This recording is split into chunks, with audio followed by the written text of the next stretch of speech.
Now, so the original behavior theory was you can't be anxious and calm at the same time. So what you do first, if you're going to teach someone not to be afraid of a mouse, is teach them how not to be afraid.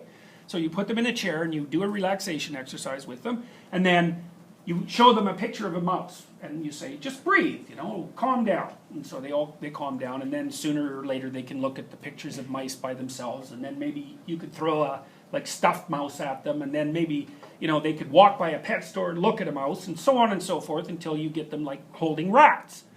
And so, you know, that works. But it works even if you don't relax them. In fact, it works just as well. So the old behavioral idea that it was counter-conditioning was wrong, just like the idea that the reason you were afraid of a rat was because of conditioning. It's like, of course you're afraid of a rat. It's a rat. You know, it's just like you're afraid of snakes.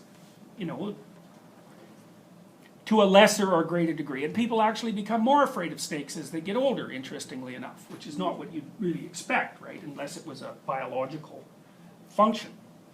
So anyways, all you have to do is show people the thing they're afraid of. And what do they learn? They don't learn that the thing isn't frightening. They learn that they're tough. And so one of the things, and that's why it generalizes, which is the behavior. See, the psychoanalysts predicted that what would happen is, well, you know, yeah, you're not afraid of a mouse anymore, but like you're twice as afraid of being raped in your cabin when you're up there alone. It's like, no, that isn't what happens. You're not afraid of the mouse anymore, and you're half as afraid of, you know, being alone up in your cabin. It generalizes, and so if you take someone who's agoraphobic and in their mid-40s and somewhat dependent, and you treat them for their agoraphobia, then they'll go home and give their husband hell, because they're usually women, and tell him all the things that they've been wanting to tell him for 20 years, but have been too afraid to because they thought he might leave. And then they were afraid that, you know, he'd leave and they'd fall apart and all of that. So they get, you teach them that they don't have to run out of a subway, and all of a sudden they get more confrontational. And the reason for that is because they get more courageous. And the reason for that is they go do something difficult and they watch themselves and, hey, they could do it. And so one of the things you might ask about yourself is, how do you know what you have to run away from? You know, you might be so damn tough you just can't bloody well imagine it, and you're just, you know, you're just sort of sheltered. You know, now, look, you're a lot less sheltered than you were when you were 3, I presume. How many of you live on your own? Okay, now, that was a transition, I presume. How many of you were depressed and anxious their first year of university? Okay, how many of you weren't?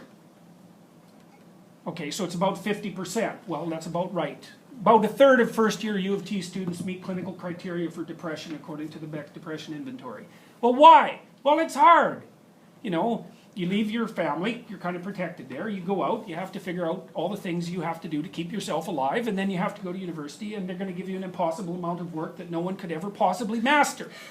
So it's daunting, and then you're surrounded by people who are smarter than the people you're used to being surrounded by, so that means you're not as smart as you thought you were, and you meet people now and then who are way smarter than you and way harder working and way better looking and all of those things. So, you know, it's depressing, but by the same token, how many of you feel less armed to take on the world than you did 5 years ago? You're not going to admit it probably, but I presume that that's a very small number. How many of you feel more prepared? Okay, so that's pretty cool. So what that means is that you went out there and did a whole bunch of difficult things, and some of those things, you've been reading each other's autobiographies, right? How's that going? Has it been interesting?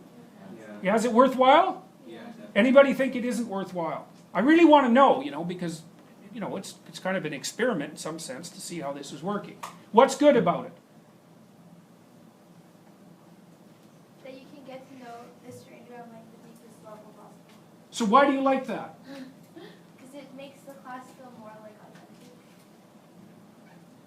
Yeah, you know, I'm thinking about working with a company in Edmonton that is setting that up as a way of increasing trust among people who work together in the same company. They're not going to be sharing their deepest secrets, but what they will be doing is having structured conversations where they find out a little bit about each other.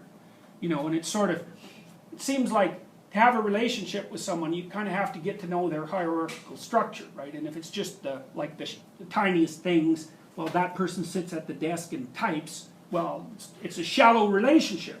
And if it's a deep relationship, you know much more about the whole structure, right? Which I think is why the metaphor of depth works so well. You know, okay, so you found that it like catalyzed the classroom a little bit more. Is that? Yeah, and like, isn't it like you fall in love with someone when they're, this isn't, I'm not falling in love. You fall in love with someone when they're more vulnerable, when they expose. Yeah, so that's an interesting thing too, about the whole vulnerability issue. Yeah. Yeah, it's like, if you're forming a relationship with someone, what you do is you basically mutually open up your shells, Yeah. you know, and you know, it's, or you kind of go like this.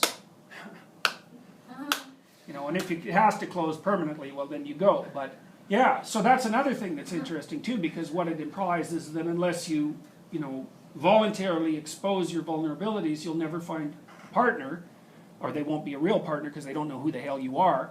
And then you're weak because there's only one of you, you know. So